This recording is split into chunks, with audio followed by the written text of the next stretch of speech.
Sejam bem-vindos mais uma vez ao podcast Jornalismo e Vestiário, que dá nome ao livro que eu escrevi durante a pandemia, Jornalismo e Vestiário, Histórias e Bastidores Contados por um Assessor de Imprensa. Um livro que tem o recorte de 2010 até 2020, período que eu tive o prazer de trabalhar como assessor de imprensa do futebol profissional do Grêmio.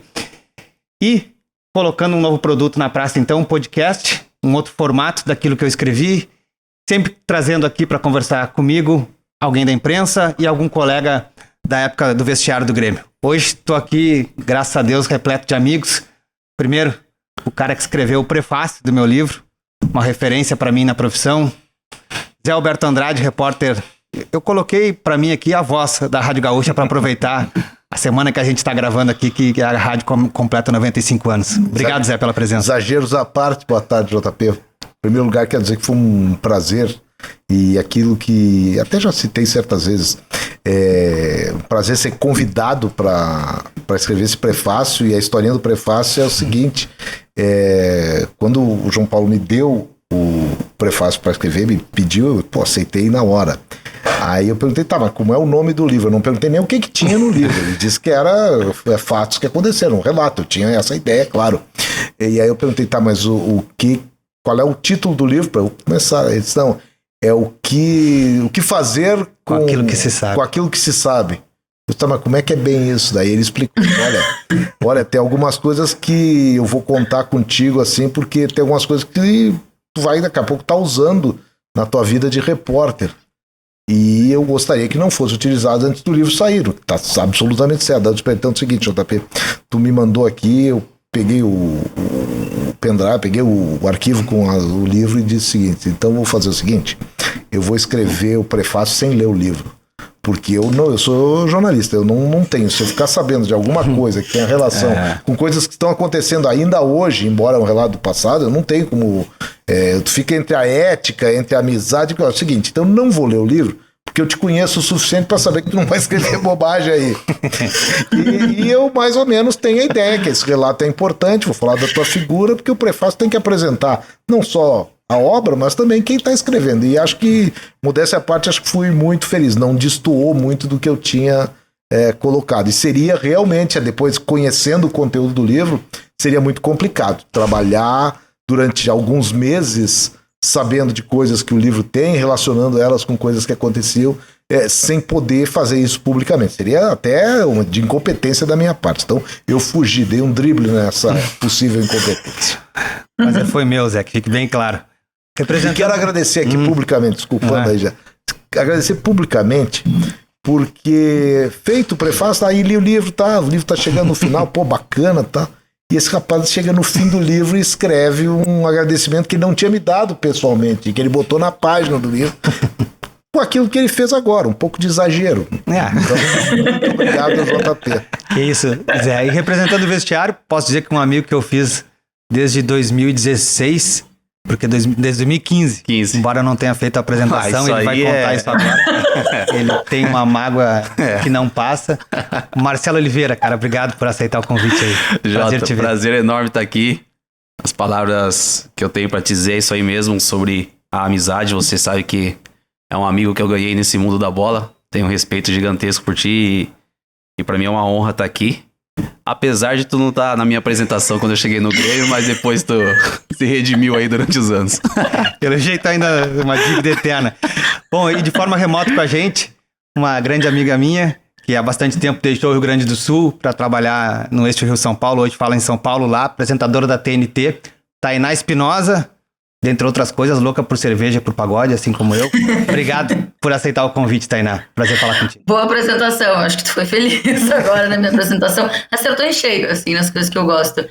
É isso, né? Acho que os meninos tocaram aqui num ponto que eu acho que naturalmente nos une de alguma forma, que é a amizade com o JP e a admiração pelo cara e acho que pelo profissional, né? Pelo trabalho. Eu, enquanto estava no Sul...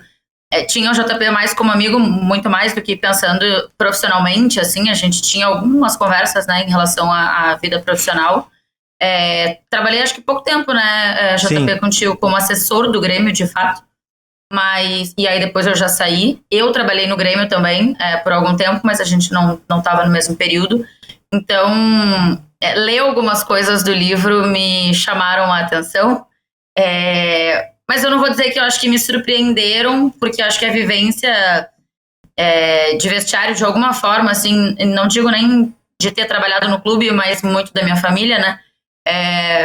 Me faz ter alguma ideia de algumas coisas que acontecem ali dentro. Mas, claro, depois que você lê o livro e você percebe tudo que aconteceu no clube nesse curto espaço de tempo desses últimos anos, eu acho que dá para entender um pouquinho do porquê as coisas aconteceram.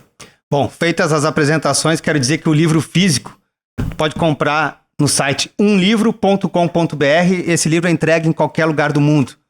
O e-book também pode adquirir em qualquer das grandes marketplaces que tu está acostumado a fazer tuas compras pela internet. Também o livro digital chega às tuas mãos. Já apresentei os convidados aqui. Hoje a gente vai falar do ano de 2016, mais especificamente da Copa do Brasil, a conquista do pentacampeonato, naquele segundo semestre que marca um período histórico do Grêmio, recente.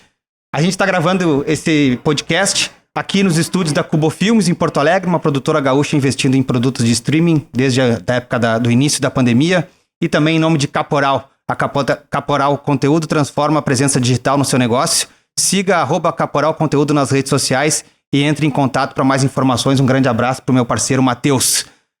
Zé, Marcelo e Tainá, 2016 marca o fim da era do jejum, né? Pelo menos assim que foi tratado aquele período, né? Desde 2001, quando o Grêmio foi campeão da Copa do Brasil, até 2016, quando volta a ganhar essa competição, se tratou, pelo menos externamente, Zé Alberto, aquele período como um período de jejum. Mas pouca gente lembra não, mas não se dá devido valor, digamos assim, a alguns acontecimentos desse ato de tempo, né? O Grêmio foi campeão da Série B em 2005, campeão gaúcho com o Mano também em 2006 e 2007, vice-campeão brasileiro em 2008 com o Celso Rotti, vice-campeão da América com o Mano em 2007, né? Tem vice-campeonato brasileiro com o próprio Renato em 2013, né? Mas são conquistas que estão na história do clube, mas que nada se... E o Gauchão 2010. E faltou 2010 com o Silas, perdão. Mas 2016 é um ano emblemático. E eu fiz questão de contar, preparando esse podcast aqui, para separar algumas datas do período que a gente vai conversar aqui, que é óbvio que é o período a partir da chegada do Renato, né? E da reta final pro título da Copa do Brasil daquele ano. Sei que o Marcelo, a gente já conversou várias vezes, o Marcelo fica às vezes impressionado pela minha memória, já quero me antecipar aqui que a minha memória não arranha a do Zé Alberto, tá? Vou colocar aqui rapidinho. Dia 24 de agosto daquele ano, então, Zé. que a minha memória não existe. Tu nem vou perguntar a minha memória ela não existe. Então tamo junto, tá? Mas sabe que um dos maiores pecados... Deixa eles lembrarem de tudo. Sabe que um dos maiores pecados de memória que eu tive profissionalmente foi com o Marcelo. Ele talvez não lembre, eu lembro. Foi numa Copa do Brasil que eu lembrei do teu título de Copa do Brasil antes do Grêmio. Tá. E eu citei o clube errado. Pô, foi? Pelo Corinthians, pô. E eu achei que tinha... Porque a gente tinha vivido aquela Copa do Brasil que o Palmeiras ganhou, que o Grêmio foi eliminado. Ah, sim. E eu achei... E como o Marcelo era uma indicação do Filipão, eu fiquei com aquela ideia de que o Filipão... Fez a ligação, que ele era daquele grupo. E aí eu falei na entrevista, na pergunta... E o Marcelo pô, claro, tinha mais a corrigir mesmo. Óbvio que eu não me senti de nenhuma maneira. Mas eu não podia ter feito isso. Ainda vai confundir Corinthians com Palmeiras. Mas que pro Marcelo não tinha diferença, ele jogou nos dois. Mas, sabe, pro torcedor que tá ouvindo, o que esse cara tá pensando? Não, o Marcelo não é desse. Ele falou na abertura ali que é verdade, que eu não fiz a apresentação dele, mas ele não fala que para que ele viesse, alguém precisou conseguir o telefone dele, né, para ligar para ele. Né? No treino no antigo Olímpico, o Palmeiras tava treinando. Mas e o que tu fizesse na tua vida de produtora, entre outros na Rádio Gaúcha, pra achar telefone é a nossa obrigação. Mas do jeito que eu recebi a ordem, descobre o telefone daquele cara lá que eu vou trazer ele pro ano que vem. Nunca me agradeceu, mas tudo bem, Zé, não tem problema. Por isso que tu não foi na minha apresentação, tá? Olha aqui, pessoal, dia 24 de agosto daquele ano, o Grêmio ganhou do Atlético Paranaense, lá na Arena da Baixada, 1-0, gol do Bolanes, passe do teu amigo. Douglas, do teu amigo, tá? Que fique bem claro. Do teu amigo Douglas, com o Roger de técnico ainda. 14 dias depois, dia 7, o Grêmio perdia pro Curitiba. O Roger pede demissão no vestiário. os jogadores conseguem dissuadi-lo da ideia. Sim. Passa mais uns dias, o Grêmio volta numa viagem em Campinas, aí o Grêmio perde de novo para Ponte Preta. Não só o Roger deixa o Grêmio, mas os dois dirigentes políticos na época, o Alberto Guerra e o Alexandre Rolim, também deixam o clube. Pouca gente lembra, Zé, no dia seguinte o Grêmio fazia 114 anos, dia 15 de setembro. E no final de semana tinha o tradicional banquete lá na Arena, né? Como sempre, durante o tempo que tive lá, participei, né? E lembro que naquela vez tinha um fato, digamos, pitoresco, porque sequer a comissão técnica do primeiro escalão existia, né? Então o pessoal do segundo escalão se fez presente em maior número, digamos assim, do que das outras vezes. Naquele final de semana, domingo, o Grêmio joga sob o comando do James Freitas contra o Fluminense, perde o jogo pro Fluminense 1-0, gol do Scarpa. Nada de memória, tá, Tainá? Tá tudo escrito aqui, tá? E no dia 19, então, na segunda-feira, apresenta o novo departamento de futebol, com o Adalberto Praça, o Berchevski, né? E também chega o tio da Tainá, Valdir Espinosa, coordenador técnico, junto com o Renato Gaúcho, para sua, então, terceira passagem e a mais duradoura e vitoriosa dele no clube. No dia 21, o Grêmio estreia justamente no jogo da volta. E agora a gente vai começar a falar da Copa do Brasil. Uma reestreia do Renato, digamos assim, né, que não lotou a arena, longe disso, um público não foi muito grande. Até porque, imagino eu que, talvez imaginando que a classificação tivesse encaminhada com o placar fora, o fato é que o Grêmio perde o jogo 1-0, gol do André Lima, uma falha reconhecidamente do Marcelo, que passa a ser o grande personagem do jogo. Mas antes da gente falar desse jogo, eu queria passar a primeira bola aqui pro Marcelo. Porque o meu livro, Marcelo, ele é de bastidores, né? Sim. Histórias da Copa do Brasil, de títulos do Grêmio, de outras conquistas já foram contadas, né? O meu livro teve a pequena pretensão de contar um outro ponto de vista, que é sempre o do jornalista que teve o privilégio de estar ali com vocês, né? Então, o ponto de vista do Marcelo estava nas entrevistas da época, do Renato, de todo mundo. O meu está no livro, né? Então, eu queria começar contigo um pouquinho antes da estreia do Renato, mais precisamente na sexta-feira. A diretoria, na figura do presidente, reúne todo mundo no vestiário, que é até alguma coisa comum quando se está por trocar uma comissão técnica, né, no comando, né? E coloca todos vocês, e a gente, os funcionários, estávamos presentes também. Queria que tu relembrasse, porque para mim, aquilo teve um significado de que ali aquele grupo começou, que já era moldado, ele começou a dar liga, de fato. Sim, Jota, falar da Copa do Brasil é muito especial, né? Mais especificamente falando desse episódio que teve, do momento de turbulência que a gente passou, né? Das demissões, das saídas de comissão, da diretoria, uma mudança que estava acontecendo ali naquele momento no clube. E aí a gente teve essa reunião no vestiário, né? Na arena, que tava todos os jogadores, diretoria, o staff, enfim, todo mundo ali do clube. E a gente já observava bastante coisa, né? Tinha muita liderança ali, né? Naquele grupo ali. Muita liderança e muita gente que, além de honrar o clube ali dentro do campo, zelava também por todo o ambiente, né? Que tava no nosso dia a dia ali. Então a gente queria que todo mundo tivesse na mesma linha, todo mundo tivesse fechado, todo mundo tivesse seguindo o mesmo caminho, porque a gente sabia que a gente ia colher coisas grandes, né? Que a gente estava trabalhando para isso, que o momento de turbulência ia passar e a gente precisava ajustar algumas coisas. E ali naquele dia houve a reunião, depois a gente foi pro treinamento, também teve outra reunião dentro do campo com o presidente também, que a gente colocou alguns pontos que a gente achava necessário que acontecesse para que as coisas começassem também a fluir. Não que só um ponto já era necessário, mas do que a gente estava vendo fora do campo também. Então ali mostrou muito do que era o nosso grupo, sempre respeitando todas as pessoas que a gente trabalhou, mas independente de amizade, independente de qualquer coisa, o nosso objetivo final é sempre o que era melhor pro Grêmio. Ô Zé, eu sou curiosa. Vai lá, Posso me meter? Sou curiosa. Queria saber que pontos foram esses que foram falados assim pro presidente, questionados, enfim, cobrados. Dá pra falar, Marcelo? Pode? São pontos de que tinha muitas reclamações de determinadas áreas dentro do clube, de às vezes alguma coisa que não estava tão alinhado com a gente, sabe? Então são pontos assim que a gente falava, presidente, na nossa opinião, isso aqui não tá certo. precisa ser mudado porque tá atrapalhando. Então o presidente, como ele confiava muito na gente também e sabia que ali não tinha ninguém com interesse, o único interesse era para ajudar o Grêmio, ele ouvia bastante a gente. Até porque também um dos objetivos do podcast é vender o livro, Zé. Maiores detalhes, Sim. Tá, tem no livro. Tá, com nomes, inclusive. Que a Tainá quis apertar o Marcelo aqui, mas o Marcelo deu uma... Os nomes estão lá. Os nomes estão lá. Mas eu queria aproveitar esse relato do Marcelo para te perguntar o seguinte.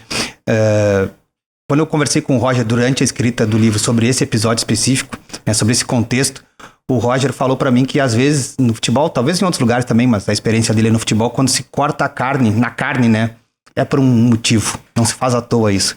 Nesse caso era ele entregar a própria cabeça, né?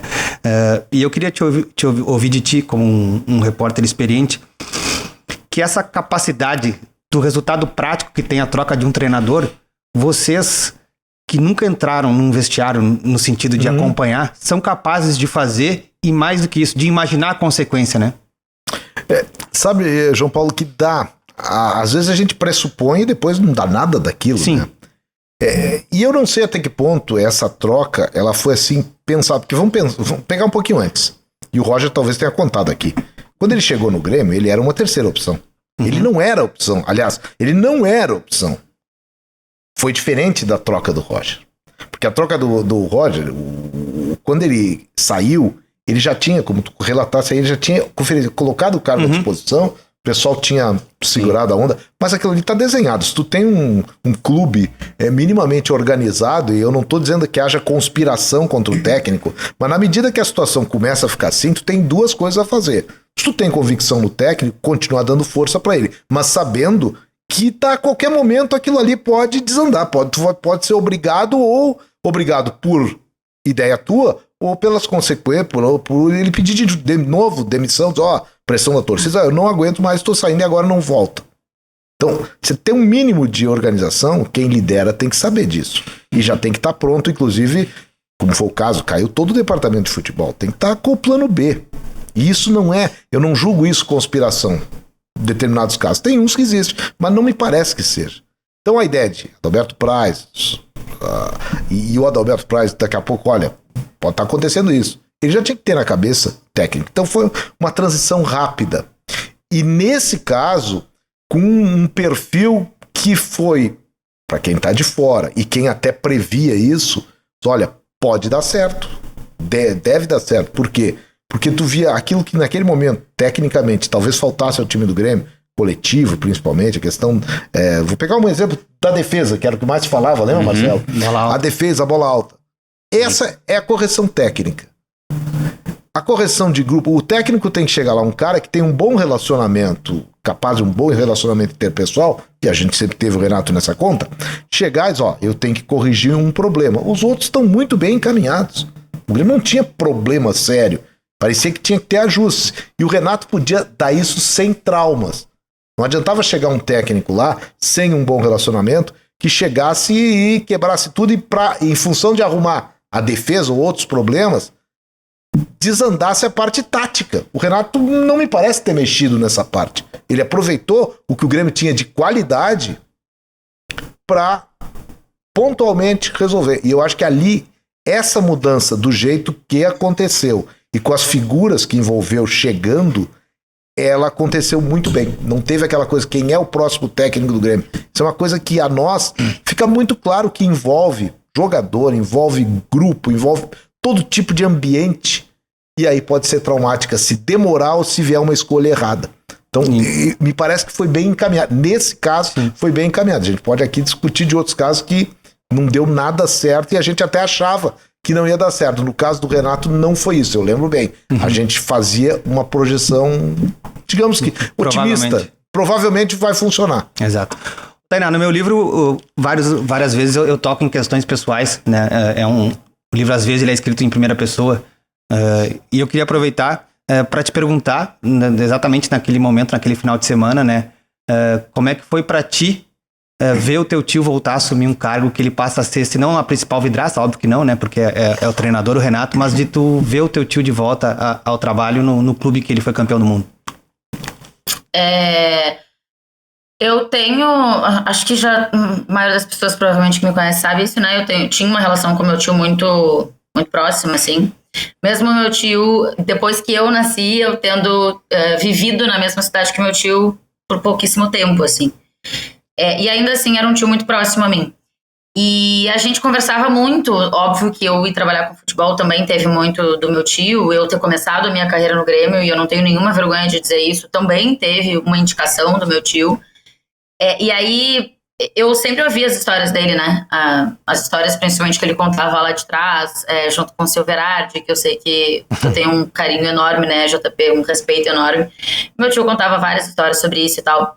E aí, quando tem essa possibilidade de voltar, as pessoas podem, enfim, não acreditar, mas eu, num geral, nunca perguntei pro meu tio, assim, tipo, tá indo pra esse lugar ou aquele. O Zé tocou aqui num ponto de quando ele foi escrever sobre o teu livro, né, fazer o prefácio, ele não quis ler, porque podia ter ali um problema de ética, ele podia ter informações que ele, como jornalista, deveria utilizar, mas entendeu que, de repente, pela relação e tal, é melhor eu não saber para eu não usar. Então, muitas vezes que tinha a possibilidade de meu tio ir para algum lugar e tal, eu não perguntava para ele, porque eu não ia usar essa informação, eu esperava isso acontecer. E aí, quando aconteceu, eu lembro muito do grupo da minha família, falando e comemorando muito, né, o grupo junto com meus pais e com os meus irmãos, sem o meu tio, e aí conversando com ele depois e parabenizando e tal. Naturalmente meu tio sempre teve essa relação gigantesca com o Grêmio, acho que com o Grêmio e com o Botafogo sempre foi uma coisa muito à parte, assim, da carreira dele. E quando, que eu sei que a gente tá na ordem cronológica, tá, mas eu vou pontuar só uma coisinha aqui da importância pro meu tio, e tanto era importante pro meu tio, que aquilo era muito importante pra minha família, especificamente pro meu pai, né, que é o irmão do meu tio. O meu pai nunca bebeu nada, assim, cerveja, vinho, espumante pra brindar no Réveillon, nada, zero, nunca na vida. Quando acabou a Copa do Brasil, eu lembro, e eu tava morando no Rio na época, né, eu lembro deles me mandando um vídeo, que era um brinde, todo mundo na casa, depois já do jogo, todo mundo na casa dos meus pais, brindando, e o meu pai foi a única vez na vida que ele tomou um golinho de espumante. Então aquilo era muito representativo, assim, pro meu tio, pra minha família. Foi muito especial ver aquele retorno. E eu, diferente da visão que o Zé estava citando aí da volta do Renato, eu confesso que eu não tinha essa visão otimista, assim. Lembro até que na época um tweet meu viralizou e tal, porque eu critiquei a saída do Roger e a chegada do Renato, para mim não fazia muito sentido. Acho que são perfis diferentes e tal. E no fim das contas deu muito certo, e no fim das contas junto com a participação do meu tio. Então foi muito especial, assim, ter a possibilidade de ver o Grêmio voltar a ser campeão com o meu tio lá dentro, que eu sabia que para ele isso era marcante demais. E essa trajetória do Espinosa, do Renato e do Marcelo, de todo mundo que estava lá, começa numa derrota em casa para a Arena. Né? Esses dias eu estava participando de um outro podcast, Zé, e sempre vem o debate de qual Grêmio foi melhor, de 16 ou de 17, né? E até o Douglas estava junto no bate-papo, e o Douglas não tá no 17, e o Douglas vota no de 17, assim como eu. E aí, pesquisando pra esse... Eu perguntei isso pra ele, onde é que eu perguntei e discordo dele. Não, respeitosamente. Eu gostava mais do de 16 também. Mas aí que tá. Cara, eu tô pensando, tu começou a falar isso, eu falei, eu tive essa... Ele já foi numa entrevista que ele nos deu lá na rádio. E um dos argumentos que eu uso é que aquele time de 2016 meio que ficou no imaginário do tricolor. Essa é uma posição minha, longe de ser da verdade, né, em função das apresentações e em função do emblema do título, né? Mas a escalação que entrou para a história que fica aquela no pôster que a gente chama, ela não é moldada, ela não é a mesma desde o início, digamos assim. Até nem tem como ser, o Renato chegou num dia, treinou no outro para estrear. Mas eu tava lendo aqui a escalação, por exemplo, na estreia do Renato, não joga o Ramiro, que passa a ser titular em seguida, e joga o Henrique Almeida. O Renato sempre gostou de ter um 9, né? E tentou com o Henrique, depois o Henrique teve alguns episódios com a torcida, o Renato acabou desistindo da ideia. Só a partir de depois que o Ramiro entra na vaga do Juliano e se firma ali. Sim. O Juliano é vendido para fora do país. Já que a gente tá falando do teu amigo Baixinho, a gente vai colocar ele para participar lá do outro lado do mundo. Demorou, mas ele mandou um vídeo pra gente, ele falando aí sim de quem foi o principal personagem daquela noite, que é o Marcelo Groi. Fala JP, vulgo Sombra, coitadinho, meu irmão. Cello, tô mandando um vídeo aqui para relembrar um momento que para mim me marcou muito, de um grande amigo nosso que fez parte daquele grupo vencedor, que me marcou muito, assim, um cara que mereceu muito aquela conquista pela identificação que ele tinha com o clube, que foi a história do Marcelo Groy no jogo contra o Atlético Paranaense, no jogo de volta, onde ele falha no primeiro gol do Atlético e no intervalo ele extremamente abatido, triste pela falha e comenta e desabafa assim que se a gente não passasse adiante, se a gente caísse fora por uma falha dele, ele não teria mais cabeça para continuar no Grêmio, porque ele carregava um peso muito grande e de todo aquele tempo sem vencer. E aí no segundo tempo a gente volta para o campo, consegue o empate e nos pênaltis o Marcelo faz aquela defesa no último pênalti do Everton e nos coloca nas quartas de final da Copa do Brasil. Então, um parceiro nosso, um colega que tinha uma identificação e tem ainda uma identificação muito grande com o clube, sofrendo há tanto tempo, vivenciou o inferno e o céu no mesmo jogo, e a gente ficou muito feliz por ele ter conseguido dar a volta por cima numa grande partida e ter mostrado a sua grandeza como atleta e como profissional, e nos ajudando aí a colocar um pé, não, os dois pés nas quartas de finais da Copa do Brasil. Acho que essa foi uma história que me marcou muito daquela conquista e que me deixou muito feliz aí, dentre outras que a gente teve, mas essa foi uma que me marcou demais, de um grande colega nosso aí que foi um grande vencedor também daquela competição.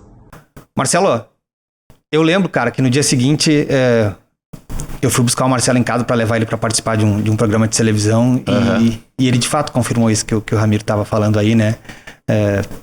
Quem teve a chance de estar naquele vestiário, acho que viveu muita coisa em um dia, né? E vocês, sim, por se darem muito bem, teu xará eu sei que era muito próximo a ti também, né? Foi uma loucura, né? Foi. Esse jogo contra o Atlético Paranaense, automaticamente já vem o Groy na cabeça. Porque ele foi do vilão pro herói, né? Rapidamente, assim, dentro de um período do jogo, claro. E o que me chamou muita atenção pós-jogo foi porque no dia seguinte eu fui ver a entrevista que ele deu ali na Zona Mista. Ele deu aquela entrevista falando que ali poderia ter terminado a história dele no clube, enfim, ele falou muita coisa desse tipo. E aquilo me chamou muita atenção, porque quando eu cheguei no treino eu fui falar com ele. O Groy eu falo tranquilamente dele aqui, porque ele sabe do carinho, o amor que eu tenho por ele, é um irmão que eu ganhei na minha vida. A gente já fez várias férias juntos aí em família, então a intimidade é gigantesca. E eu chamei o Groy pra conversar e no meu modo de ver, eu falei pra ele assim, Groy, cara, eu vi tua entrevista, só que assim, cara, eu acho que, minha opinião, tá? Tua vida não ia acabar. Tua história no clube não ia acabar. A gente tá sujeito a errar dentro da nossa profissão. A partir do momento que a gente tá dentro do campo vai acontecer de tudo. Claro que a gente sempre entra pra vencer, sempre entra pra acertar todos os passes, todas as defesas, enfim, mas às vezes não sai como a gente quer. Então, no meu ponto de vista, a entrevista dele ali, ele poderia ter falado, cara, o futebol, porque eu falei pra ele, o futebol, ele proporciona pra gente exatamente o que aconteceu com ele, sair lá de baixo pra ir pro alto, sabe? E eu queria, quando eu vi a entrevista dele, eu falei pra ele, cara, eu queria que você enaltecesse isso, o poder de reação que tu teve, a oportunidade que tu teve de virar a história que tava sendo desenhada durante aquele jogo, e não ir pra esse caminho que eu acho que ele se colocou muito pra baixo, sabe? E aí me incomodou aquilo, porque eu sempre fui um cara muito positivo. E eu falava pro Groy, quando eu cheguei aqui, eu falei, Groy, cara, tu não tem ideia de quem tu é, velho. Eu falava isso pra ele. Cara, tu não tem ideia do teu tamanho. Eu não sei se por ele ser desde aqui da base, sabe? Nunca ter rodado, sabe? Pra outro clube, enfim. Acho que ele tava aqui, nesse fechado, assim, só dentro aqui desse ambiente que ele sempre cresceu, enfim. Isso também é um elogio, porque não é fácil se manter tanto tempo num clube. Mas eu acho que devido a isso também, ele não tinha dimensão de quem ele era pro futebol. E aí, em várias conversas com ele, eu falei isso pra ele, e depois o Groy, tá louco, a importância que ele teve pra gente nesse jogo aí, e depois também ao longo de tudo que a gente conquistou, é gigantesca, e ver a evolução dele e tudo que ele representa e representou aqui pro Grêmio também é só elogio pra ele, aplauso, porque ele além de como pessoa ser nota 10, como profissional também, então... O que me chama a atenção desse jogo da Copa do Brasil é isso aí, ele não merecia que a gente não classificasse com uma falha dele. O Zé Alberto com certeza vai lembrar, em 97 teve uma decisão por pênaltis em Libertadores, Grêmio Guarani do Paraguai, que foi muito parecida com essa. Sim, se lembra? Foi um jogo insólito. Exatamente. O gol do Grêmio não foi do Grêmio, foi um gol contra. Até hoje o Rodrigo Gal comemora aquele gol. Isso, não foi dele. Antes do jogo eu cheguei no vestiário, a gente chegava no Velho Olímpico por trás. Não dá pra dar brecha pra Zé. Por trás do vestiário. Os caras estavam brigando a soco, os caras do Guarani, antes do jogo, cara. Eles brigando a soco, Marcelo. Antes do jogo. Tu conheceu no Olímpico o vestiário do visitante. Porque eu fui. Lembra que tinha um saguão antes de entrar? A imprensa ficava ali. A imprensa ficava ali, mas em jogo de Libertadores a gente tinha que entrar por trás. Então eles abriram lá onde desce o ônibus. Quando abriram a porta, mas tinha os caras estavam se pegando a valer. Uma briga, olha como tu não vê em bar. Só faltou as cadeiras do ano. E daí vai pro jogo, o Grêmio quase que é eliminado, e aí vem uma decisão por pênalti, cobraram 80 pênaltis. Que o início, Zé, é exatamente igual a essa, contra o Atlético, né? O Grêmio abre com o Maicon faz, o Thiago Heleno empata, o Edilson faz 2-1. A partir dali são 7 pênaltis errados.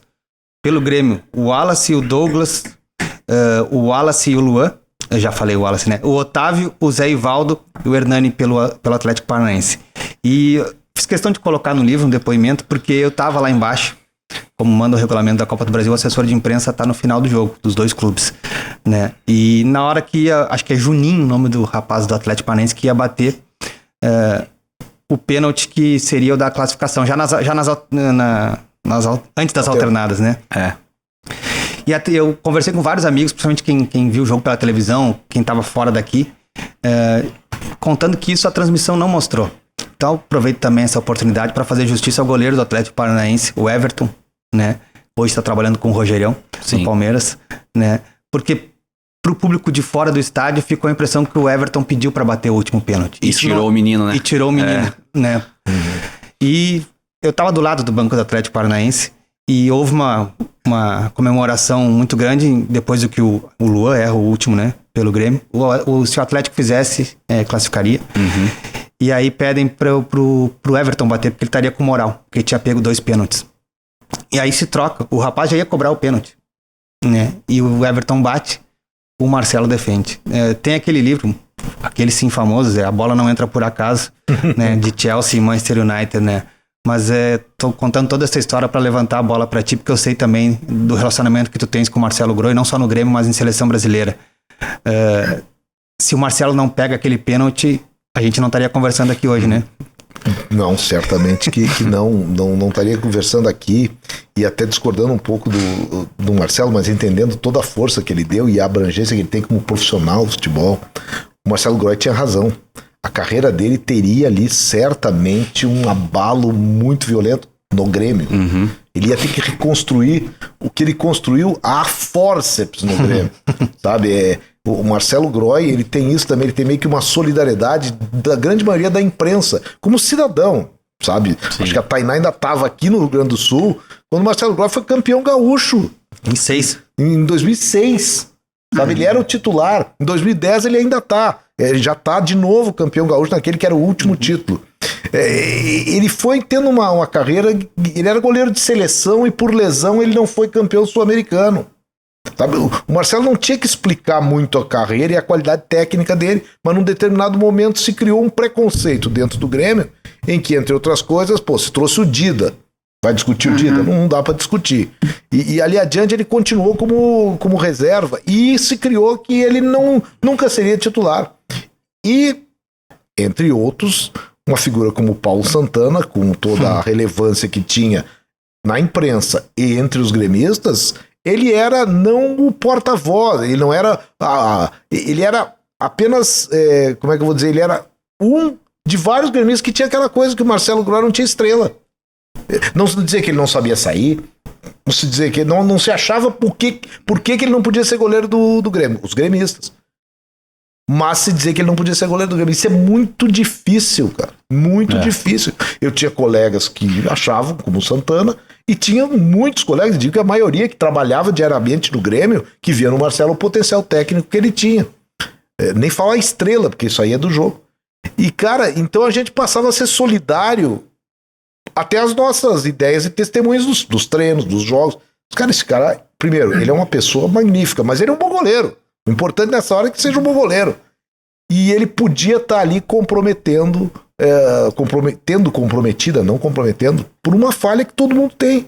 Aí ele se recupera no jogo, então aquilo ali foi também. E isso acontece com os jogadores, Marcelo. Sim. A nossa relação agora está um pouco mais distante, mas acontece com o jogador de todos os clubes, que a gente consegue conviver e entender um pouco da alma, do ser humano. E o Marcelo, quanto a isso, foi o símbolo que eu vi no Grêmio, vi em outros clubes também, já tive esse mesmo tipo de sentimento naquele momento. Assim, e fiquei feliz que aconteceu depois aí. Quer falar alguma coisa, né? Eu não sei quantos jogadores, de repente o goleiro tá um pouco mais, porque eles estão mais acostumados com isso, mas quantos jogadores teriam a paciência que o Marcelo teve, né? Pra esperar a hora dele, assim, porque o Zé citou aqui o Dida, mas o Vitor também, né? Quando foi contratado, e aí o Marcelo deu azar, assim, porque o Vitor vem contratado ainda sendo alguém desconhecido, né? O Vitor vem do Paulista, se eu não tô Marcelo, Paulista de Jundiaí. Ele veio já. Junto com o Hever. Isso, exatamente. Exato. E o Vitor vai muito bem, né? O Vitor, ali naquele vice-campeonato que vocês citaram aí, brasileiro, o Vitor é essencial e tal. E o Marcelo tem muita paciência. Até acho que em algum momento, o Sarra, quando foi contratado, o Marcelo já estava, né? Ali, essa é uma contratação que eu não entendo.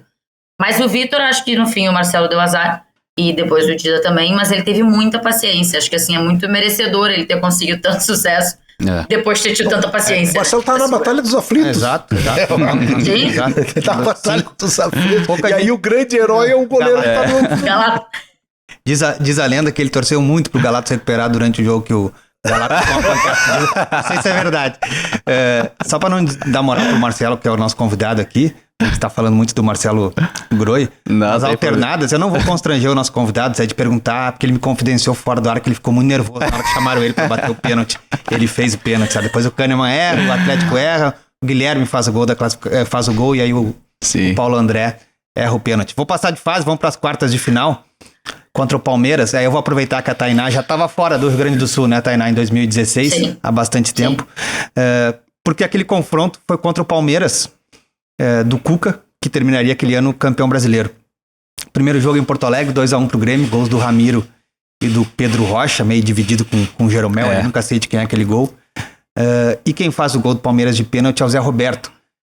Por que eu quero chamar a Tainá para isso? Porque, a não ser que eu esteja enganado, 2016 é o primeiro ano desse Palmeiras que a gente está vendo hoje, do projeto do Palmeiras que a gente está vendo hoje, com muito dinheiro, né, com a montagem de um grande elenco.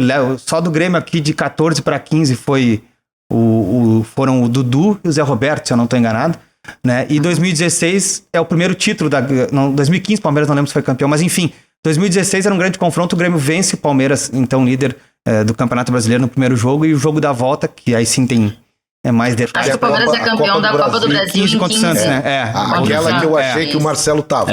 Perdão. Mas enfim, Tainá, para quem tava em Rio, São Paulo, como é que foi visto aquele feito do Grêmio eliminar o time, então, campeão da Copa do Brasil e que terminaria aquele ano como campeão brasileiro?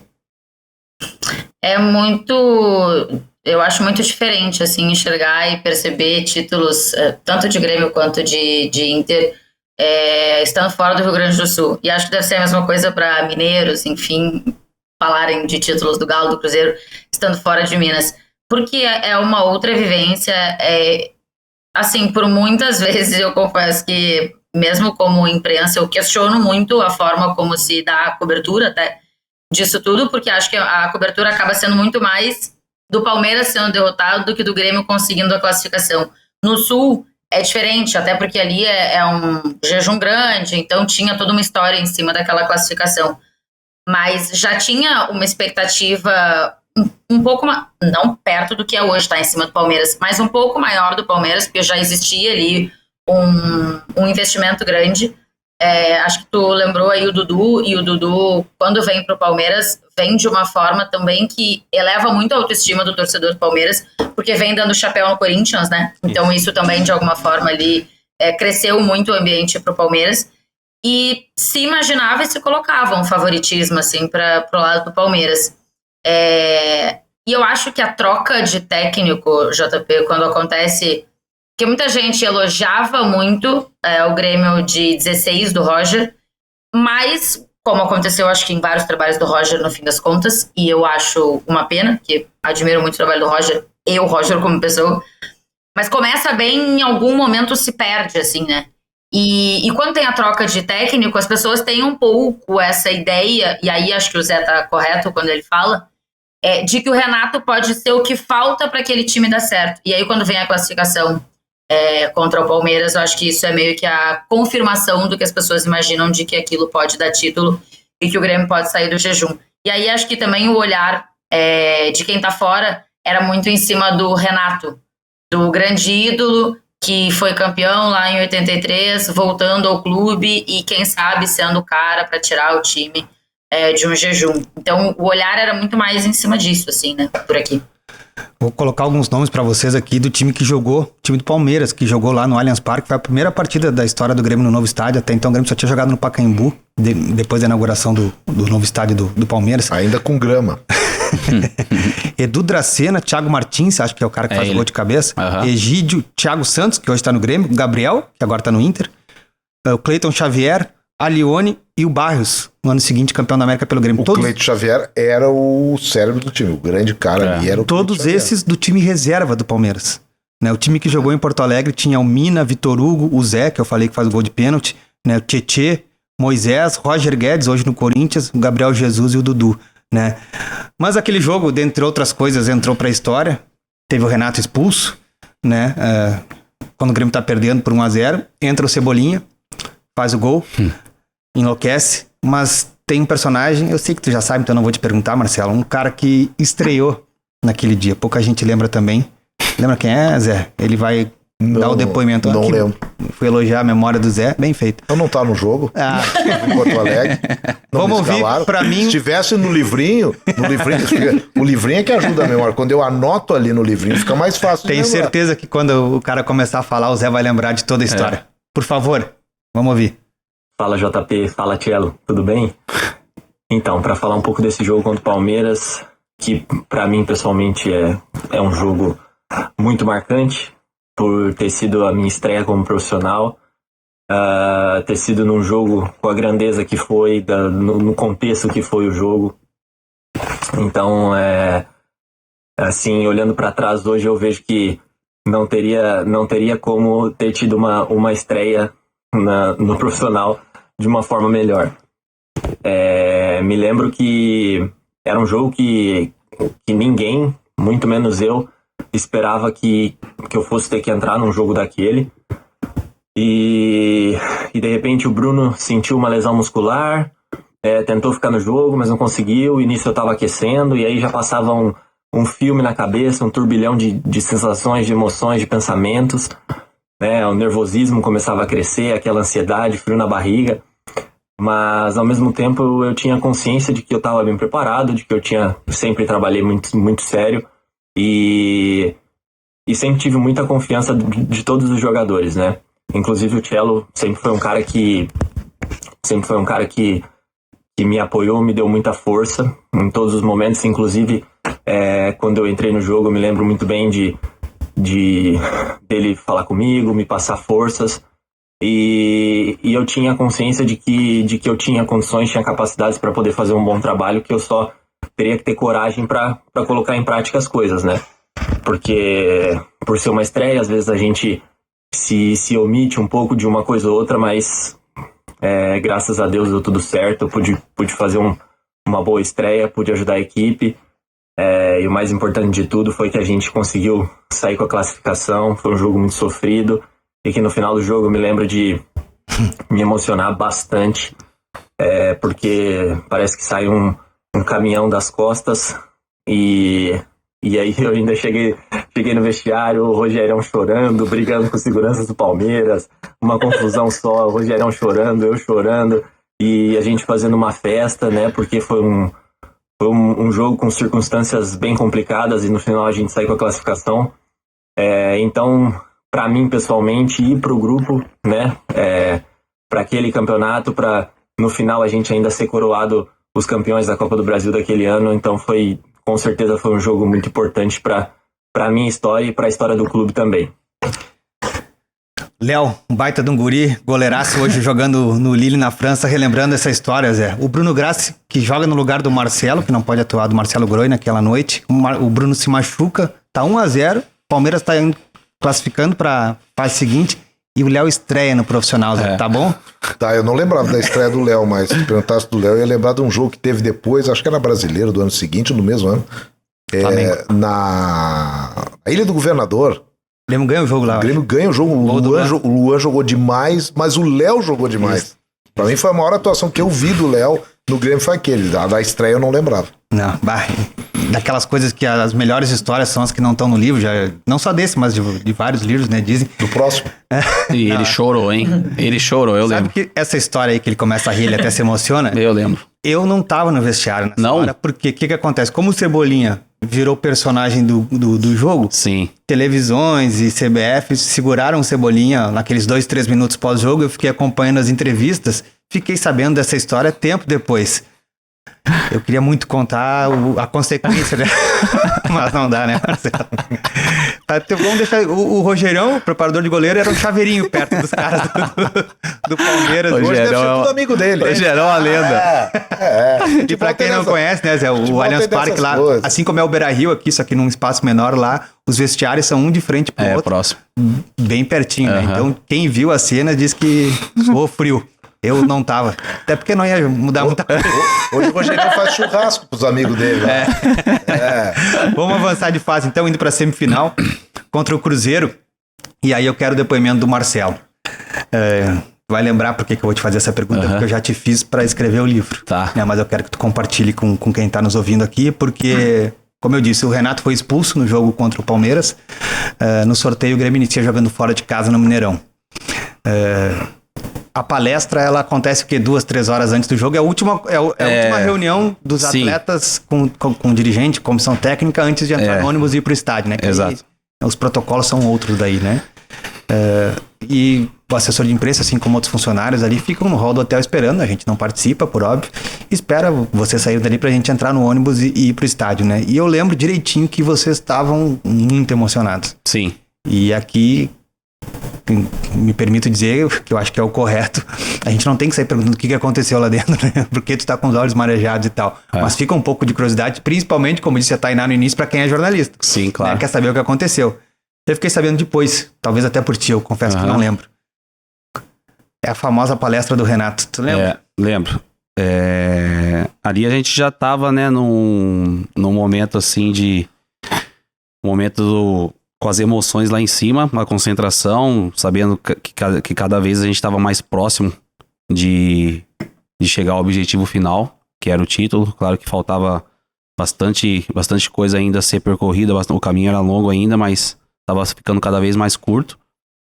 E toda palestra, quando os jogadores entram ali, você já tá com a cabeça no jogo, né? Você já tá com a cabeça no jogo, já tá pensando no jogo desde da noite anterior. Você já começa a ficar naquele clima de decisão, ainda mais da importância que era, né, o jogo que a gente ia tá disputando logo mais. E aí começa a palestra do Renato, de uma forma já como sempre foi, o início, falando do adversário, depois ele começa a falar do nosso time, a forma que a gente vai jogar, relembrando que foi treinado, a forma que vai marcar a bola parada, enfim, tudo isso. E sempre quando termina as orientações técnicas táticas, o treinador sempre dá uma palavra final. E aí veio esse ponto que o Renato começa a falar com a gente. E em determinado momento ele tá falando sobre a importância do jogo, pra gente fazer história, enfim, todas essas palavras que é importante nesse momento da gente relembrar. Só que aí o que pega bastante é a hora que ele olha pra gente e aí até a voz dele trava, porque ele fala assim, ó, hoje se eu pudesse, eu entraria em campo com vocês. Ali pra gente foi um ponto que Porque além das palavras que ele falou, foi a emoção que veio nele quando ele falou. Porque a hora que ele vai falar, ele trava e ele também praticamente chora com a gente ali, né? Ele se emociona muito e fala, e a gente viu que aquilo era verdadeiro. Porque é um cara vencedor, do jeito que o Renato é. Eu trabalhei com muita gente vencedora que conquistou praticamente tudo no futebol. E esses caras são os caras que são exemplo pra mim, porque eles não cansam de vencer, né? É diferente de pessoas que às vezes alcançam um objetivo, já se acomoda e acha que aquilo ali tá bom pra ela e não... E esses caras vencedores não. Esses caras vencedores, eles não cansam. Eles querem vencer cada vez mais. Se perde no treino, fica bravo, que quer vencer no treino. E o Renato sempre foi assim e sempre passou muito isso pra gente. Então ele tem a história dele que a gente já sabia. E a gente escuta dele. Que se ele pudesse, ele entraria em campo com a gente. Pô, vamos correr por nós, pela nossa família, por ele, pela torcida. Vamos correr por todo mundo hoje. E hoje a gente não perde esse jogo. Então ali a gente saiu de uma forma assim que graças a Deus a gente conseguiu ali fazer um belo de um jogo ali no Mineirão depois. E eu, depois que fiquei sabendo da história, a interpretação que eu fiz ouvindo o relato dos jogadores e ouvindo de novo o Marcelo, que também eu imagino que esse peso emocional da fala do Renato tenha muito a ver com a decisão dele. Ele não vai pro estádio. Exato. Ele poderia ir ficar nos camarotes, por exemplo, que acontece com o treinador suspenso, ele não vai. Então acho que essa distância física... Também. Né, acho que isso, imagino eu, que deva ter pesado. Nunca perguntei pra ele. Ele ia ficar no hotel, exato. Ficou no hotel. Mas eu quero perguntar pra ti... uma coisa parecida que eu perguntei pra Tainá agora há pouco, porque eu até acabei me perdendo aqui, não terminei de dizer o que eu tava dizendo naquela questão Grêmio de 16 e Grêmio de 17. Uma das coisas que eu penso é que o de 16, que entrou pra história, ele tem um período menor de jogos, sim, mas de grandes apresentações, ao contrário do 17, que durou mais tempo, tecnicamente falando, a performance do time.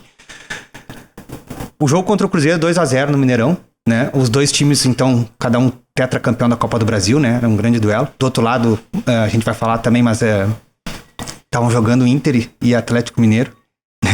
Também, do ponto de vista é muito curioso, né? E hoje eu estava vendo os lances desse duelo também do outro lado da chave. O Inter, que termina aquele ano rebaixado, o Inter vende muito caro a desclassificação no Independência. Né? O Inter perde no Beira-Rio e por pouco não ganha lá, né?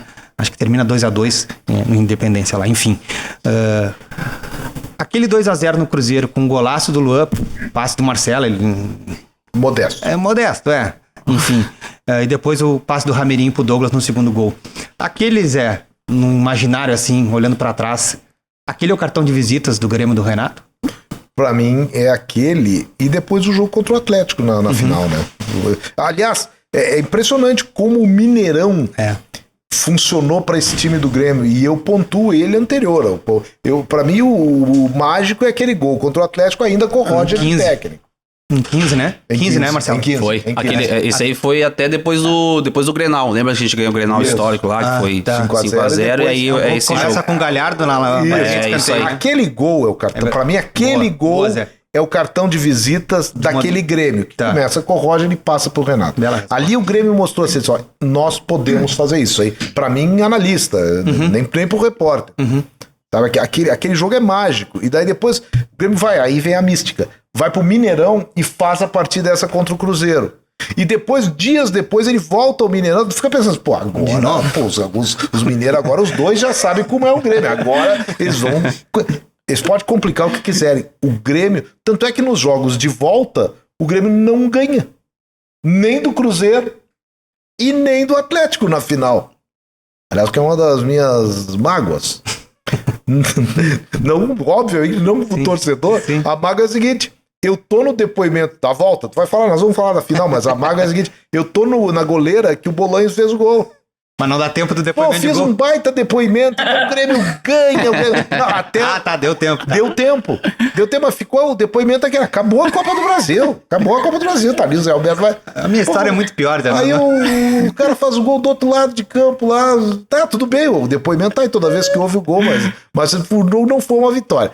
Mas então acho que ali sim, eu acho que esses 3 jogos no Mineirão, que eu até não trabalhei nenhum deles em loco. Lamento isso, mas pra mim eles foram o cartão de visitas, o do Roger, o da afirmação do Renato e esse do Cruzeiro, que pra mim é a final antecipada, até porque valia um pentacampeonato inédito pros dois.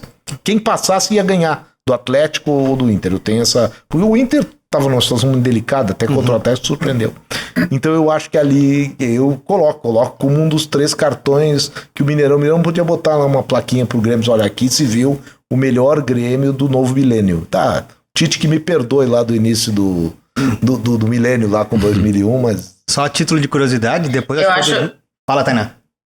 Não, só ia dizer que eu acho que esse gol que o Zé pontuou aí do Mineirão, 2015, eu acho que é o gol que o Brasil lembra de um Grêmio vencedor dos últimos anos. Se você perguntar para qualquer um que acompanha futebol, assim, logicamente não sendo gremista, o que você lembra desse Grêmio vencedor desses últimos anos aí? Se for para lembrar um lance, vai ser esse, porque todo mundo, assim, quando você vai conversar sobre, lembra exatamente desse gol. E o Renato ganha ele meio de lambuja, muitas vezes eles acreditam ao Grêmio do Renato. E de um ano antes. Com o Roger, mas é o mesmo Grêmio, não, sabe? Se disser que é do Renato, pra mim não tá se cometendo nenhum nada de tão indevido com o Roger, como reconhecendo que é do Roger, claro, a obra dele, mas sabe, é um Grêmio construído pelo Roger, muito bem mantido e aperfeiçoado pelo Renato. Bom, a gente tá chegando já na final da Copa do Brasil, né? Indo pra reta final também do nosso episódio aqui do podcast.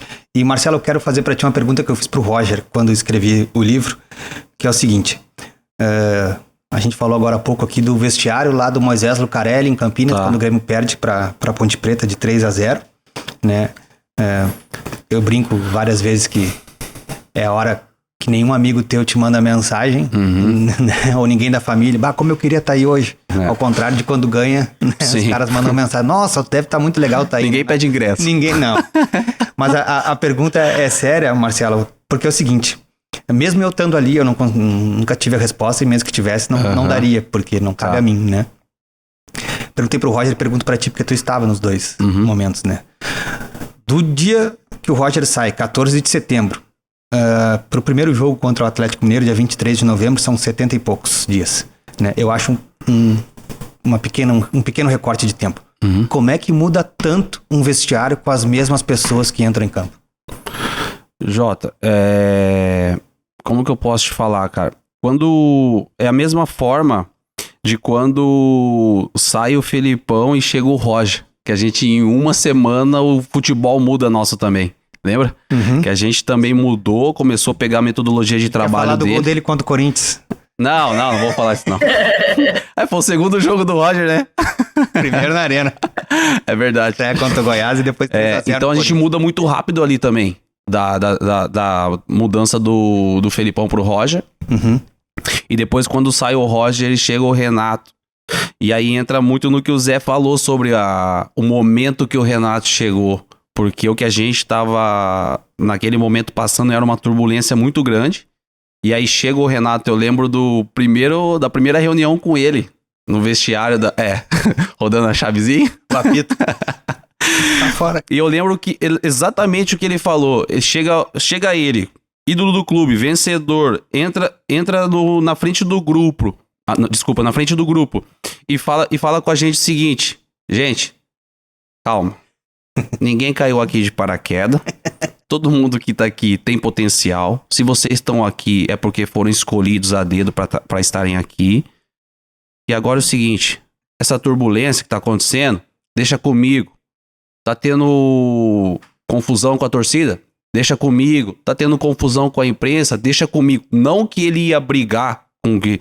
Ele falou assim, o que tá sendo negativo, deixa que eu vou pôr nas costas e eu só quero que vocês joguem bola com alegria e façam o que vocês têm de melhor.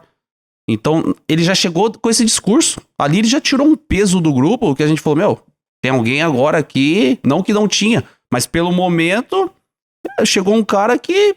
E aí o Renato vai, ajusta o que tem que ajustar, né? Porque sempre o treinador vai encontrar o trabalho do que ficou. Aí se ele vai modificar 100% ou vai pegar algumas coisas e colocar algumas coisas dele pra chegar onde ele quer, aí é de cada treinador. Então o Renato ajusta algumas coisas no nosso time, dá muita confiança em setores também que a gente estava precisando, porque a gente estava num momento que a gente estava tomando muito gol de contra-ataque na chegada dele.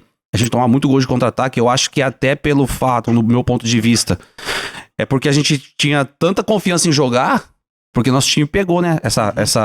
O Grêmio mudou. O Grêmio antes era entrega, raça, marcação e de repente o Grêmio tá a posse de bola, jogando bonito. Então eu acho que em determinado momento a gente pensava mais só em jogar e aí a gente começou a se desorganizar dentro do campo e vem o Renato e organiza isso, que estava desorganizado, em questão de fazer o simples, porque o Renato faz o simples que não tem erro, é o detalhezinho, né, que ele sempre fala. Então ele ajustou muita coisa que ele viu que precisava e veio a confiança e nosso time cresceu de novo. E talvez quem mais tenha crescido com ele, assim, vamos colocar, pelo menos na final se materializou esse crescimento, foi Pedro Rocha. Sim. Ele é o nosso próximo convidado para falar de um episódio específico sobre o final do primeiro tempo do jogo lá em Belo Horizonte contra o Mineirão. Fala aí, Pedro. Fala, galera, tudo bem? Aqui é o Pedro Rocha. Hoje, a pedido do meu amigo JP, venho relembrar uma história bem bacana para vocês aqui, que foi em 2016, na primeira final da Copa do Brasil, no primeiro jogo do Mineirão, no qual a gente já vinha ganhando de 1-0 no primeiro tempo. E aí, no último lance, se eu não me engano, do primeiro tempo, eu tive mais uma boa chance de fazer o gol, mas infelizmente acabei perdendo o gol. E aí, na hora ali eu fiquei puto, porque podia, né, ter feito o gol e aumentado a vantagem, meu segundo gol no jogo, mas não aconteceu. E aí logo na saída ali, no intervalo, vieram para me entrevistar, e aí o JP que estava do meu lado sabe muito bem dessa história, que o repórter me perguntou: pô, Pedro, e aí, tu teve mais uma chance ali, não fez? E aí eu tava com uma tranquilidade muito grande, eu falei: não, eu perdi sim uma grande chance ali, mas tenho certeza que no segundo tempo eu vou ter outro e vou fazer o gol. E aí beleza, vamos pro vestiário, aí o Jeromel no vestiário também encostou em mim e falou: Pé, vamos caprichar na próxima aí. Aí eu até olhei pra ele e falei: Jeromito, deixa comigo que na próxima eu vou fazer. E aí foi o que aconteceu, voltamos no segundo tempo, eu tive mais uma grande chance lá e pude fazer mais um belo gol com o passe do nosso capita. Então essa foi a história aí que eu lembrei, que o JP pediu pra me contar aqui pra vocês. Valeu, grande abraço e tamo junto aí, galera. Um abração pro Pedro Rocha, que é outro guri espetacular e que merece todo o sucesso. Que grupo querido. O Pedro é um baita do guri. É o terror da capixaba. Mais um pro caderninho do seu GC. Agora eu quero emendar um assunto que não tem como deixar de falar. JP, deixa eu só queria pontuar aqui uma coisa, porque acho que o Marcelo tocou no ponto do Renato e, bom, acho que todo mundo tem, né, todas as pessoas no mundo têm coisas boas e ruins, enfim. Eu acho que tem alguns pontos que o Renato tem, que eu, enfim, discordo. Mas, cara, esses dias eu estava pensando sobre peças, e acho que o Pedro pode ser uma dessas peças até, que meio que, eu não vou dizer só funcionaram, tá? Mas funcionaram muito mais no Grêmio com o Renato. E aí, acho que eu tenho o Pedro Rocha, o Cebolinha, acho que a gente tem que dar mais tempo, né, pra ver o que vai acontecer com ele no Benfica. Mas aí a gente pode falar do Arthur, a gente pode falar do Luan, a gente pode falar de vários jogadores, né, que com o Renato funcionaram na sua melhor forma, assim. Depois a gente não viu eles conseguirem repetir isso. E acho que esse é um mérito que precisa ser dado ao Renato, assim. Acho que, não sei se é fazer o simples, acho que é muito o que o Marcelo tocou aqui de dar confiança, e aí acho que a gente pode botar até nesse bolo aqui o Michael no Flamengo, né? O depoimento do Michael saindo do Flamengo, falando sobre o Renato e emocionado, assim, chorando, elogiando o Renato e tal, é muito bonito. Então, esse mérito o Renato de fato merece dessas conquistas todas que o Grêmio teve nesses últimos anos. E a Tainá tá corretíssima na visão dela, porque o Renato adora pegar os atacantes de lado, assim. Ele adora. Ele costuma falar que ele vai lapidar os moleques, né? E é uma posição que foi dele. Então o Renato, assim, ó, pra esses jogadores dessas posições que a Tainá citou, ela tá muito certa e a visão dela tá correta, porque ele sempre orientou muito esses atletas. Claro que ele orienta todos, mas por ser a posição dele também, em questão de, na hora certa de dar o drible, na hora certa de finalizar, na hora certa de ter a paciência, de falar que o desespero é dentro da área do zagueiro, não é do atacante. Então isso aí ajuda muito esses atletas e com certeza foi fundamental para todos eles, os conselhos do Renato. Eu vou lembrar um Renato lá de trás, fazer o Douglas. O Douglas, quando o Renato... É a coletiva dele aqui. É a primeira passagem ou a segunda do Renato? Primeira, em 2010. Do Renato, 2010, né? 2010, é. O Douglas tava fora do time do Grêmio, depois até saiu do clube. E o Renato, ele banca o Douglas, diz que o Douglas não pode... Não é pra dar carrinho. Publicamente. O Douglas tem que ser um cara que tem que ter... Craque comigo e joga, não precisa dar carrinho. Exatamente. E que tem que ter Era protagonismo. tudo que o Douglas precisava ouvir. Exatamente. E aí depois aí a história também. Todo mundo conhece. Pois é, não sei se eu já te contei isso pessoalmente, porque não tem como falar da final de 2016 da Copa do Brasil sem tocar nesse assunto. A gente tá já estourando um pouco tempo. Então vou pedir só o teu depoimento, porque dentre outras coisas em comum, eu tenho o hábito de dormir ouvindo rádio. Né? E a segunda-feira, dia 28 de novembro de 2016, à tarde eu tinha colocado esse que está aqui na minha frente, o Marcelo Oliveira ao lado do Douglas, recém-citado para dar a entrevista coletiva lá na Arena. O Grêmio treinou na segunda-feira, né, num clima super para cima, né? Eu lembro do auditório cheio de jornalistas da imprensa de todo o Brasil cobrindo aquela final. E naquela madrugada tem o acidente da Chapecoense. E eu tava escutando a Rádio Gaúcha, né? Já no adiantado da madrugada, sem conseguir dormir. E eu lembro que, acho que tu de casa, creio eu, porque... Casa, eu tava... Sem a estrutura que vocês estão trabalhando hoje em pandemia, que é muito mais... Telefone naquela, era telefone, né? De alguma maneira tu começa, se não ancorar, participar da... Junto com e eu não o durmo... junto com o Collins. Acho que o Collins começa do estúdio e continua de casa. Uma coisa Isso, assim, depois ele vai pra casa. Eu sei que eu não durmo mais, por óbvio, né? Trabalhei com, acho que 8 pessoas que estavam naquele avião, né? Então eu queria, Zé, o teu depoimento aqui, falando de alguma maneira pelos 3 que estão aqui batendo esse papo com a gente, do ponto de vista do anticlímax, né? Que foi... JP, brabo, né? É muito complicado tu trabalhar assim, porque o jogo foi transferido, né? O jogo era dia 30, Isso. Na quarta-feira passou pro dia 7 de dezembro. Não adiantou, claro, era impossível fazer o jogo nadar, mas não tirou o peso. Não tirou o peso. Até se fez homenagens, mas era difícil da gente fazer aquela coisa, festeja torcedor, pô, nós estamos fazendo um minuto de silêncio para colegas, sejam jogadores, para pessoas muito próximas da gente, próximas mesmo, tinha familiares assim que estavam presentes no estádio vivendo aquele momento. Tô pensando aqui na família do Biteco, sabe, que estavam vivendo o Grêmio, a família tinha um garoto jogando no Grêmio, Cara, é muito complicado. É muito complicado. Quando acontece isso, a gente tem que transmitir uma coisa positiva. Numa escala muito menor, mas infinitamente menor, mas também aconteceu. Eu me lembro do dia que morreu o Ayrton Senna. E tinha um Grêmio e Juventude no Olímpico. Chegou a se cogitar que a rodada fosse transferida, mas não era uma coisa tão direta assim do futebol. Era um trauma nacional. Só que foi uma transmissão horrorosa de se fazer. Horrorosa mesmo, assim, sabe? Tu não querer, naquela época a gente entrava em campo, tu não querer entrar no campo pra ouvir o jogador. O caso do Grêmio ali foi a mesma coisa, talvez. Por isso que eu acho que por isso que a gente acabou falando aqui indiretamente que o confronto com o Cruzeiro uma final antecipada. Foi uma final antecipada, porque ele teve ou o jogo do Atlético em Minas.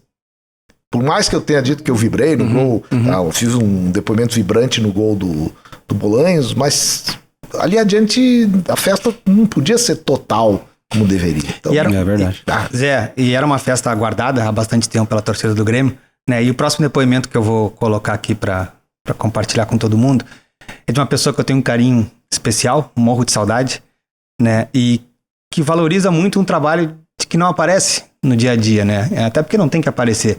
Mas que eu, Zé, depois de trabalhar em clube, eu passei a valorizar ainda mais pelo seguinte fato. Porque eu também participei do mesmo trabalho que ela vai descrever aí. Participei, eu digo indiretamente, né? Quem botou a mão na massa foi as gurias, né? Eu vi o que elas produziram outras vezes, e aí o resultado de campo não vem, passa a ser inócuo todo esse trabalho. Nem fala né? isso, Jota. Então, depois que ganha, pra mim ganha ainda mais peso o depoimento da minha grande amiga Mel. Oi, JP. Acho que eu não preciso nem dizer da minha alegria e da minha honra de estar participando do podcast do teu livro, ainda mais na companhia desses dois queridos que são o Zé Alberto e o Marcelo Oliveira. E para falar de um tema que para mim é tão especial, que é a conquista da Copa do Brasil em 2016.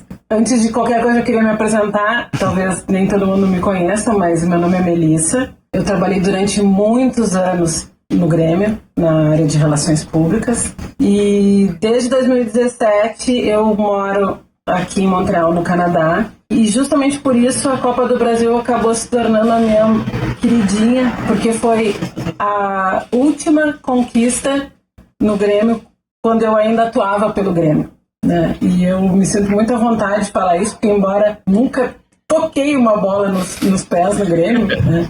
Mas ajudei muito em muitas atividades de pré-jogo para fazer com que o espetáculo acontecesse da melhor forma possível. E uma dessas atividades foi justamente a que o JP conta no livro dele, que foi a nossa ação que a gente fez antes da finalíssima da Copa do Brasil de 2016, com as famílias dos atletas. E aí o Renato, então, nos pediu, a mim e a Gabi, que é a minha fiel escudeira de sempre, e nos encomendou, então, uma missão que era trazer as famílias dos atletas até a concentração, para que eles se encontrassem depois da preleção.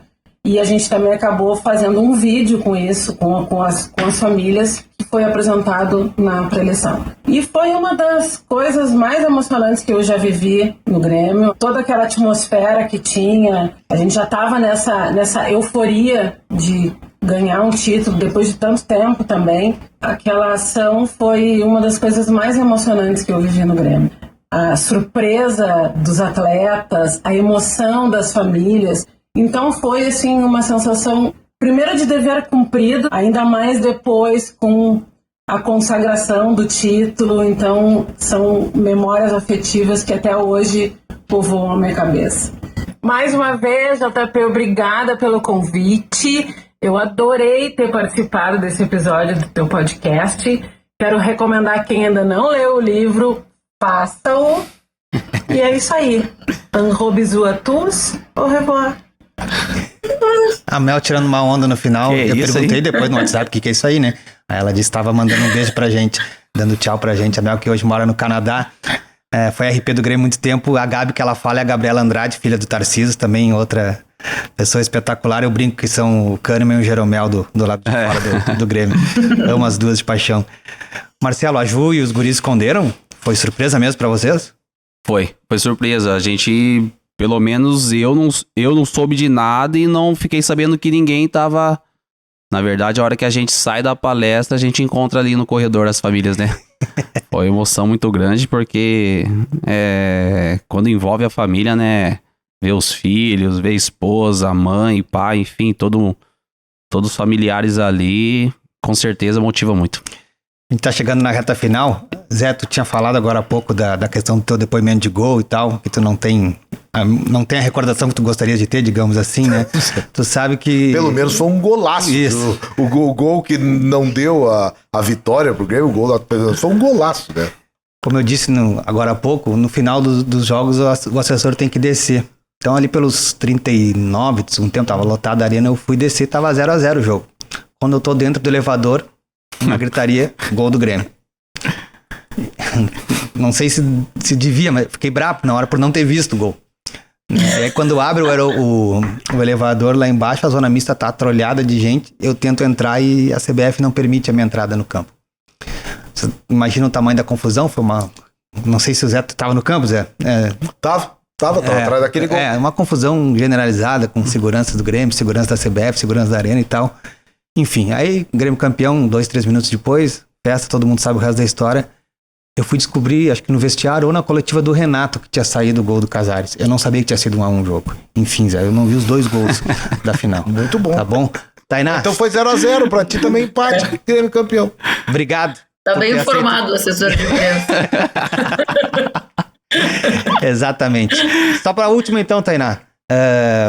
De novo, vou tocar no nome do teu tio, porque o teu tio aparece na frente, né, na hora que o Gabriel e o Maicon erguem o troféu. Imagina a felicidade pra vocês. E ó, um dia vamos ver se o teu pai conhece o Kahneman, porque os dois não bebem, mas a primeira vez que beberam um dia a gente vai contar aqui na final da Libertadores. o gringo inventou de tomar alguma coisinha. Meu Deus. Não foi, Marcelo? Alguma coisinha? Muitas coisinhas. Não, acho que pra ele, acho que nunca tinha provado. Quem nunca prova, uma gota é uma barrica. Cantava Ivete Sangalo no ônibus, o gringo. Beijo, Tainá. Obrigado, tá? Beijo, JP. Obrigado pelo convite. Beijo, meninos. Beijo, Marcelo. Beijo, Zé. Tainá. Muito bom participar. Eu vou ouvir os próximos episódios, que estou curiosa, João Paulo. Tá bom. Marcelo, obrigado mais uma vez. Prazer te ver. Jota, eu que agradeço. Uma honra ter participado aqui, tá? E conte sempre comigo aí, sabe disso, tá bom? E sucesso, meu irmão. Tu merece. Se o pessoal gostar, vou te convidar de novo. Vambora. Tô à disposição. O Marcelo tem que falar inglês, JP. Ah, é? Ele tá treinando o inglês dele. Vou ter que voltar pras aulas então, pra não fazer feio. O Rogerão vai mandar uma dica pra ele. Zé, obrigado, cara. Gostei dessa parte. Se gostarem, vai voltar. Se não gostar, não volta. Se não chegar uma mensagem, Zé, já era. Se gostar, não volta. Mas eu quero agradecer, JP. Agradecer a ti. Bom falar de novo com a Tainá e com o Marcelo, que nesse período que ele teve como profissional da área de gestão do futebol do Grêmio, por uma opção própria, que a nós muito nos desagrada. Ele não falou. E é um cara que eu gosto de ouvir, não pra questão da entrevista, eu gosto de ouvir porque, sabe, é um cara que tem um conteúdo muito acima de simplesmente ficar falando da coisa técnica, sabe? Gosto muito do Marcelo, ele sabe disso. Obrigado, Zé. Desde que eu errei o time que ele deu a Copa do Brasil. E aí faço uma cobrança também, o outro Marcelo. Cara, o Marcelo Groy, ele foi pra Arábia e o Bruninho Junqueira cortou a língua dele, cara. Nós estamos tentando. Mas não é possível. Um abraço pro Bruninho. É o segundo episódio que eu gravo, eu tenho que mandar abraço pro Bruninho. Não, eu não mando abraço, cara. Porque parei, né? Larguei de mão. O Bruninho tem que aprender no JP e com os outros aí como é que se faz essa assessoria de isso, Zé. Mas é muito legal lembrar essa história dos dois Marcelos, ter os dois Marcelos com personagens daquele que, repito, o time do Grêmio de 2015 para 16, para 17 e até um pouco de 18 foram times mágicos. O Brasil se encantou com eles. E é muito legal tu trabalhar quando tu tá trabalhando do lado daquilo que tá encantando o Brasil, seja da cor que for. Eu adorei trabalhar nos setores do outro lado, também no Inter, quando o Inter foi campeão do mundo, porque para nós é importante. Aquela história de que a imprensa gosta de crise é balela, porque a crise o cara pega e desliga o rádio, ele ouve 15 minutos. Agora, quando o time é campeão, ele não desliga o rádio nunca, no meu caso específico. Então, sabe, eu quero mais a dupla Grenal ganhando tudo que pode e podendo nos maravilhar. E para mim, daqueles 3 Grêmios, o Douglas que me perdoe, mas o Grêmio mágico é o de 2016. Zé, uma das fotos do meu livro tá eu com o Marcelo no vestiário e meu livro foi escrito em agosto de 2020. Terminei de escrever ele e a frase que tá aqui, tenho certeza, vale até hoje, né? No vestiário da Arena, onde até então, né? O Marcelo Oliveira é sinônimo de caráter, alegria e profissionalismo. Pra não dizer que não falei de flores, faz falta até hoje. Obrigado, Zé. Obrigado. Marcelo, Tainá. Esse livro aqui, Jornalismo e Vestiário, pode comprar no site umlivro.com.br ou o livro digital nas principais marketplaces. Obrigado mais uma vez ao pessoal da Cubo Filmes e também ao Matheus, da Caporal Conteúdo, que transforma a presença digital do seu negócio. Siga @Caporal Conteúdo nas redes sociais e entre em contato para mais informações. Um abraço e até a próxima.